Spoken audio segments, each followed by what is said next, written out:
नमस्कार दोस्तों, कैसे हैं आप सब। तो स्टार्ट करते हैं हम आज की वीडियो। आज हम जानेंगे लाइन्स एंड एंगल्स में कि what is vertically opposite angle and आप उसके बाद जानेंगे हम what are intersecting lines, non intersecting lines, pair of angles और इन पर बेस्ड कुछ क्वेश्चंस करेंगे। ठीक है, तो अभी हम पढ़ रहे हैं केवल बेसिक टर्म्स एंड डेफिनेशन और उन पर बेस्ड आज कुछ क्वेश्चंस भी करेंगे हम। उम्मीद करता हूं कि आपको जितना पढ़ाया जा रहा है समझ में आ रहा होगा। अगर कहीं भी कुछ भी आपको डाउट लगता है तो मुझे प्लीज़ कमेंट के माध्यम से अपनी राय ज़रूर दीजिए। तो दोस्तों, पहला जो टॉपिक है हमारा that is vertically opposite angles. तो इसको जानने से पहले हमें समझना पड़ेगा कि देखिए इंटरसेक्टिंग लाइंस क्या होती हैं और नॉन इंटरसेक्टिंग लाइंस क्या होती हैं। दोस्तों, अगर लाइंस आपस में कटें इस टाइप से, दो लाइन से आपस में कट हो तो उनको बोलते हैं कि वो इंटरसेक्टिंग लाइंस हैं। जब दो लाइन कटेंगी आपस में तो वो एक पॉइंट का निर्माण करती हैं, वो एक पॉइंट पर मीट करती हैं। जैसा कि आप देख रहे हो ये दो लाइन है, एक लाइन ये है और एक लाइन ये है। जब ये कटती हैं आपस में तो ये इस पॉइंट पर आके मिलती हैं। बात समझ में आ रही है।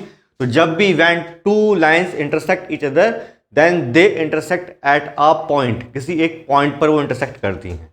बात समझ में आ रही है। अगर लाइन नॉन इंटरसेक्टिंग है तो वो कभी मीट नहीं करेगी किसी पॉइंट पे।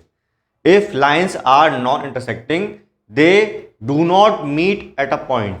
बात समझ में आई। जैसे ये दो लाइंस हैं, ये दो लाइंस आपस में इंटरसेक्ट नहीं कर सकती हैं किसी भी पॉइंट पे, तो इनको क्या बोल सकते हैं हम। नाम क्या है दूसरा इनका कि they are the parallel lines. क्या है ये पैरेलल लाइंस है। तो पैरेलल लाइंस को ही हम क्या बोलते हैं दोस्तों, non intersecting lines. Non intersecting lines are also called as parallel lines.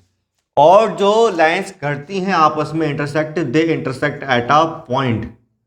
ठीक है, ये है आपकी इंटरसेक्टिंग लाइंस। दोनों में डिफरेंस समझ में आया कि जो आपकी लाइंस पैरेलल हैं उनको बोलते हैं हम कि दे आर नॉन इंटरसेक्टिंग। जो लाइंस पैरेलल नहीं होती हैं then those lines definitely meet at a point, उनको बोलेंगे हम नॉन इंटरसेक्टिंग लाइंस। अब जो लाइंस इंटरसेक्टिंग होती हैं दोस्तों, उसी में ही होता है वर्टिकली ऑपोजिट एंगल। क्या होता है वो, तो जिस पॉइंट पर मीट करती हैं तो उनके उस पर बनने वाले एंगल आमने सामने के, एक ही एंगल और एक ही एंगल। यहाँ पर चार एंगल बन रहे हैं टोटल। माना 1 ये है, 2 ये है, 3 ये है और 4 ये है। जब दो लाइन आपस में करते हैं इंटरसेक्ट तो जो चार एंगल बनते हैं। मैंने मार्क कर दिया कि 1 एंगल 1, एंगल 2, एंगल 3, एंगल 4। तो जो आमने सामने के एंगल्स हैं उनको बोलते हैं हम they are vertically opposite angle. Opposite मतलब कि जो है आमने सामने के। ठीक है, तो they are vertically opposite angle. तो यहाँ पर angle 1 and angle 2, angle 3 are vertically opposite angle, are vertically opposite angle. बात समझ में आ रही है। Similarly angle 2 and angle 4 are vertically opposite. And दोस्तों, जो एंगल्स वर्टिकली ऑपोजिट होते हैं ना, वो एंगल इक्वल भी होते हैं। इसका मतलब है कि angle 1 is equal to angle 3 होगा, angle 2 is equal to angle 4 होगा। ध्यान रखना कि vertically opposite angles are always equal. बात समझ में आ रही है। तो हमने जान लिया है कि what are intersecting lines, what are non intersecting lines and what are vertically opposite angles. अब जानते हैं पेयर ऑफ एंगल्स के बारे में और फिर क्वेश्चंस देखते हैं जो आपकी बुक में दे रखे हैं। तो पेयर ऑफ एंगल्स की बात करें तो दोस्तों, माना ये कोई लाइन है, ये एंगल बन गया किस पर, मैंने नाम दे दिया ए, बी और सी। एक लाइन बीच में जा रही है कोई, तो ये जो दो एंगल्स हैं, माना ये एंगल 1 है, ये एंगल 2 है, तो angle 1 and angle 2 make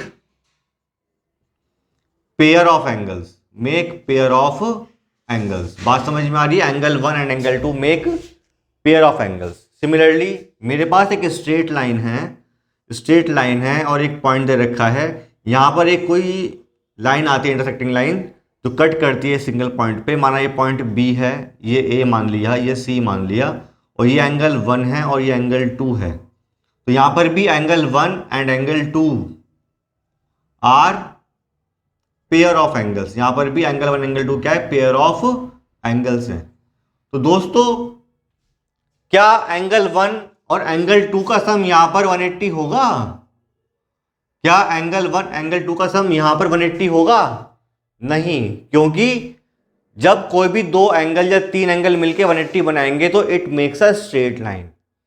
when two और more angles on combining make a straight line then the sum of those angles equal to 180। उल्टा बोल सकते हैं, when the sum of angles is equal to 180 then a straight line is formed. बात समझ में आ रही है? तो क्या एंगल 1 एंगल 2 मिलके जो एंगल बन के आ रहा है ABC, तो ABC का स्ट्रेट लाइन है? नहीं है ना, तो इनका सम 180 नहीं हो सकता, तो ये रॉन्ग है स्टेटमेंट।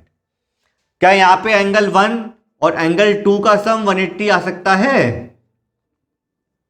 एंगल 1 एंगल 2 मिलके क्या स्ट्रेट लाइन फॉर्म कर रहे हैं? यस कर रहे हैं। तो अगर कर रहे हैं तो मतलब कि जो है ये इनका सम कितना होगा, 180 होगा।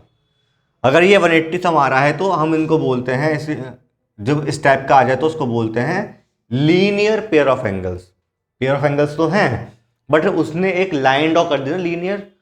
इनके जो दो पेयर हैं इनको मिलके एक लीनियर लाइन ड्रॉ हुई ना, तो नाम क्या हो जाएगा इसका कि angle 1 angle 2 are linear pair of angle. क्या है ये? लीनियर पेयर ऑफ एंगल्स हैं।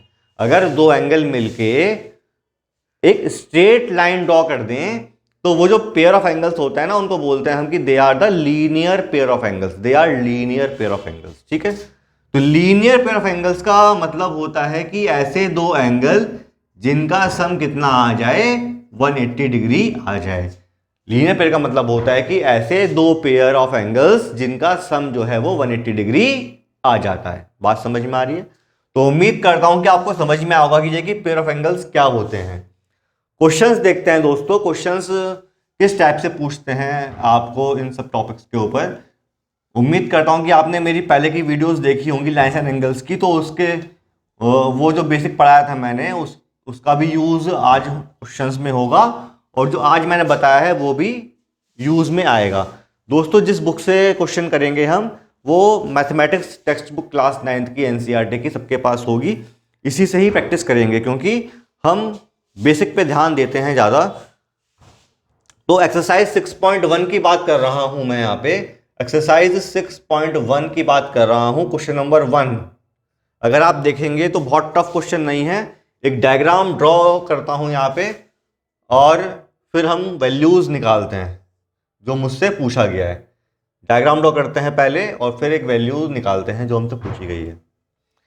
ए पॉइंट है, this is O point, this is B point, C, D and E। मुझे दिया है यहां पे कि if angle AOC and angle BOE is equal to 70 degree and angle BOD is equal to 40 degree, find angle BOE and reflex angle COE। ये मुझे find करना है दोस्तों। तो मुझे क्वेश्चन दिया है, ये डायग्राम है, इस डायग्राम में दे रखा है कि एंगल AOC और BOE का सम जो है वो 70 डिग्री है, एंगल BOD दे रखा है 40। मुझे फाइंड करना है angle BOE and reflex of angle COE। दोस्तों क्वेश्चन समझ में आएगा आपको 1? ठीक है, करना क्या है वो देखते हैं। पहले मुझे एंगल पढ़ने आने चाहिए। AOC एंगल कौन सा है? AOC, this is AOC। ठीक है, BOE कौन सा है? BOE ये वाला। BOD कौन सा है? BOD हमारा ये वाला एंगल है। ठीक है, BOE कौन सा है? BOE, ये BOE है। ठीक है, एंड रिफ्लेक्स COE, तो COE ये है, इसका रिफ्लेक्स निकाल लेंगे हम। जब COE मेरे पास आ जाएगा तो उसको एंगल को करना है माइनस किससे? 360 से, तो COE भी आ जाएगा। तो दोस्तों यहां पर अगर मैं मान लूं कि ये एंगल x है, ये एंगल y है, ये एंगल z मान लिया मैंने, तो मुझे दे रखा है यहां पे x plus y is equal to 70, x plus y is equal to 70 दे रखा है, नहीं दे रखा? बहुत बढ़िया। इसके अलावा मुझे दे रखा है BOD 40, ये दे रखा है मुझे 40 डिग्री का। बात समझ में आ रही है? क्या x plus y plus Z is equal to 180 होगा या नहीं होगा? x plus y plus z 180 होगा या नहीं होगा? क्यों होगा? Because they are the linear pair, they are the linear pair, क्योंकि ये तीनों मिलके बना रहे हैं एक line, straight line, they are the linear pair. तो दोस्तों x प्लस वाई दे रखा है 70, तो 70 plus Z is equal to 180 degree. तो यहां से z आ जाता है कितना? 180 माइनस 70 मीन्स 110 आ जाता है। z मतलब कि एंगल COE आ गया 110, तो रिफ्लेक्स ऑफ एंगल COE आ जाएगा 360 माइनस का 110, it will come 0, 5 and 2, 250 degree. तो इसका तो आंसर आ गया हमारे पास कितना? 250 डिग्री। चलिए आगे देखते हैं। अब मेरे पास जो है ये एंगल आ गया 110 डिग्री, मुझे y निकालना है। जरा देखिए COD भी तो एक स्ट्रेट लाइन है, COD भी तो एक स्ट्रेट लाइन है, तो y plus Z plus 40 degree, क्या ये बनाएगा 180 डिग्री या नहीं बनाएगा? y plus Z plus 40 makes 180 degree और नॉट? बिल्कुल बनाएगा। तो आई नो y मुझे नहीं मालूम है, z की वैल्यू 110 दे रखी है और 40 दे रखा है इज इक्वल टू 180 डिग्री। तो यहां से साफ साफ y की वैल्यू आ जाती है 40 डिग्री। अगर आप सॉल्व करेंगे y की वैल्यू कितनी आएगी? 40 degree. What is y? y is BOE, ये ही तो y है, तो हमारा इसकी वैल्यू कितनी आ जाती है? 40 डिग्री आ जाती है दोस्तों, 40 डिग्री आ जाती है। बात समझ में आ रही है? बात समझ में आ रही है आपको? इस तरीके से क्वेश्चन सॉल्व होगा तो आप आराम से कोई गलती भी नहीं करेंगे और आपका आंसर भी आ जाएगा। टफ नहीं है ना, लेकिन जो बेसिक पढ़ाया था उसका यूज यहां पर है, जो बेसिक पढ़ाया था हमने उसका यूज यहां पर है। तो दोस्तों आज ये क्वेश्चन देखते हैं हम। कल जो लेक्चर स्टार्ट करूंगा मैं, उसमें मैं पूरी एक्सरसाइज कराऊंगा 6.1। एक्चुअली क्या है, जो बेसिक है पहले वो कवर कर लेते हैं, उसके बाद क्वेश्चंस पे आएंगे। ये तो मैंने जो बेसिक पढ़ा दिया उस पर बेस्ड एक क्वेश्चन कराया है, जिससे कि आपको थोड़ी क्लैरिटी हो जाए, लेकिन अभी बेसिक खत्म नहीं हुआ। ठीक है, पहले मैं पूरा बेसिक खत्म कर दूं, उसके बाद क्वेश्चंस पे आऊंगा, एक्सरसाइज पूरी कराऊंगा आपको। ठीक है, बस आपसे ये रिक्वेस्ट रहेगी कि इस चैनल को सब्सक्राइब करिए, वीडियो अच्छी लगे लाइक करिए, शेयर करिए दोस्तों के साथ में, जो भी आपके फ्रेंड्स हैं उनके साथ शेयर करिए इस वीडियो को, जिससे कि उनको लाभ हो। ठीक है दोस्तों, धन्यवाद, आपका दिन शुभ हो।